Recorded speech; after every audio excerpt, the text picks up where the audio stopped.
નાણામંત્રી નીતિનભાઈ પટેલ આજે છઠ્ઠી વખત રાજ્યનું બજેટ રજૂ કરશે। જો કે આ વર્ષે લોકસભાની ચૂંટણી હોવાથી પૂર્ણ કદના બદલે લેખાનું દાન રજૂ કરવામાં આવશે, જેમાં 4 મહિનાનો ખર્ચ મૂકવામાં આવશે, જેના પર ગૃહમાં 2 દિવસ ચર્ચા અને મતદાન થશે।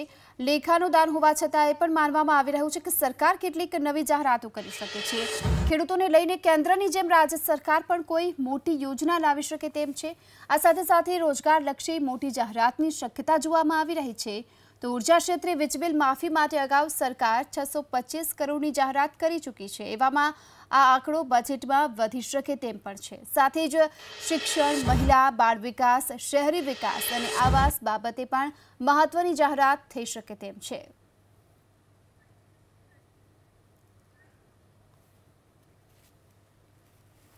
આદરણીય નીતિનભાઈ આજે લેખાનું દાન બજેટ હાઉસની અંદર રજૂ કરવાના છે।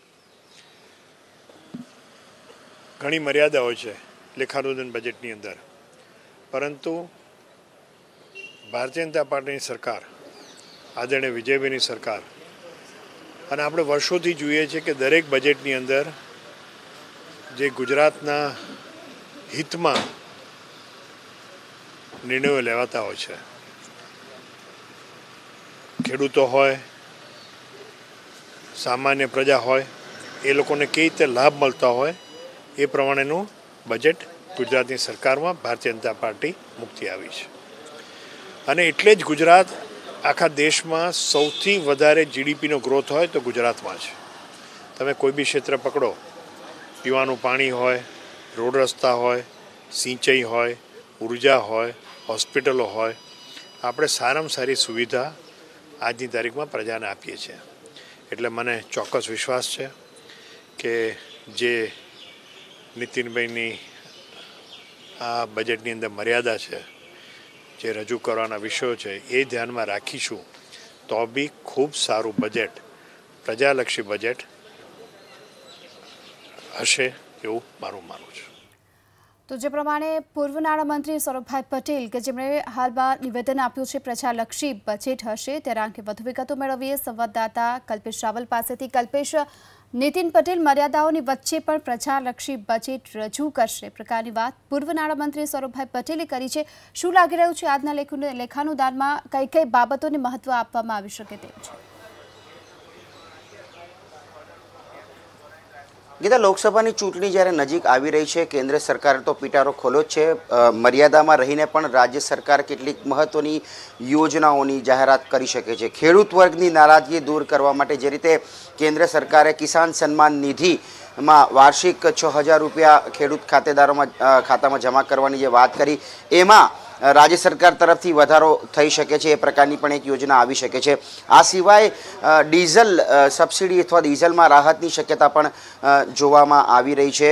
મેં અગાઉ કહ્યું હતું એ પ્રમાણે કૃષિ વીજ બિલ સહિતના જે ગ્રામ્ય અને શહેરી જે લોકોના વીજ બિલ વર્ષોથી બાકી છે તેની માફી યોજના રાજ્ય સરકાર લાવી હતી। 625 કરોડનો બોજો હતો, પરંતુ એ અંદાજ વધી શકે છે, 1000 કરોડથી વધારેનો બોજો પડી શકે છે। એની જોગવાઈ પણ આ બજેટમાં કરી અને જે જાહેરાત જસદણની પેટા ચૂંટણી વખતે કરવામાં આવી હતી તેના અમલને લઈને પણ નાણાકીય જોગવાઈ થઈ શકે છે।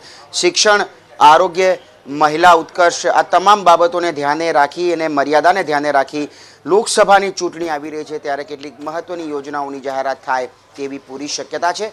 12 વાગે આખરે બજેટનો પિટારો ખુલી જશે અને આ અટકળો, આ શક્યતાઓ કેટલી સાચી પડી એ ખ્યાલ આવી જશે। જી ચોક્કસથી કલ્પેશ, આ સાથે જ્યારે પણ વિધાનસભાનું સત્ર હોય છે ત્યારે ચોક્કસથી જીવંત પ્રસારણ નથી કરવામાં આવતું। આ વખતે બજેટ રજૂ થનાર છે, શું લાગી રહ્યું છે કે જીવંત પ્રસારણ થશે કે કેમ, અને ક્યારે જાણકારી પ્રજાને આ અંગે મળશે બજેટને લઈને? સામાન્ય રીતે વિધાનસભાની કાર્યવાહીના પ્રસારણની બાબતમાં અંતિમ નિર્ણય વિધાનસભા અધ્યક્ષનો હોય છે, પરંતુ વર્ષોથી એ સિરસતો રહ્યો છે કે જ્યારે અંદાજપત્રની રજૂઆત થતી હોય છે, અંદાજપત્ર નાણામંત્રી જ્યારે ગૃહમાં વાંચતા હોય છે ત્યારે તેનું જીવંત પ્રસારણ થતું હોય છે। આ વખતે પણ એ પ્રકારની પરંપરા રહેશે કે જ્યારે નાણામંત્રી પોતાનું અંદાજપત્ર ગૃહમાં રજૂ કરતા હશે ત્યારે તેમના પ્રવચનનું લાઈવ કવરેજ થાય એ પ્રકારની પણ વ્યવસ્થા કરવામાં આવશે।